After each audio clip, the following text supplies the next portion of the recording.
यह कहानी एक छोटे से गांव में रहने वाले एक गरीब किसान की है जिसका नाम रामू है।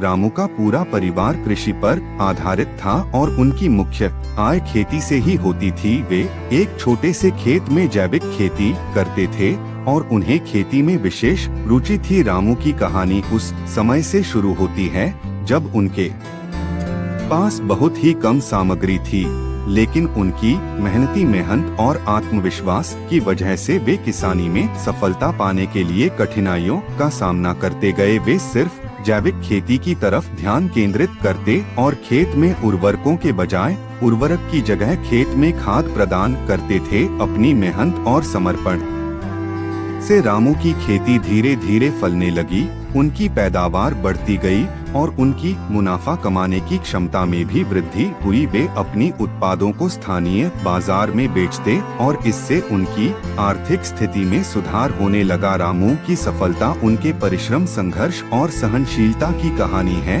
उन्होंने कभी हार नहीं मानी और हमेशा आगे बढ़ने का प्रयास किया। उनकी कहानी गांव के लोगों के लिए प्रेरणा स्रोत बनी और उन्होंने दिखाया कि छोटे सपनों को हकीकत में बदलने का सबसे महत्वपूर्ण कदम है मेहनत और संघर्ष। इस कहानी से हमें यह सीखने को मिलता है कि सफलता पाने के लिए धैर्य और परिश्रम अत्यंत महत्वपूर्ण होते हैं। चाहे आप किसी भी क्षेत्र में हो, रामू की तरह हमें भी अपने लक्ष्यों के प्रति पक्षपात नहीं करना चाहिए और निरंतर प्रयास करते रहना चाहिए, चाहे समस्याएं कितनी भी कठिन क्यों ना हो। कहानी अच्छी लगी हो तो चैनल को लाइक सब्सक्राइब जरूर करें। शुक्रिया।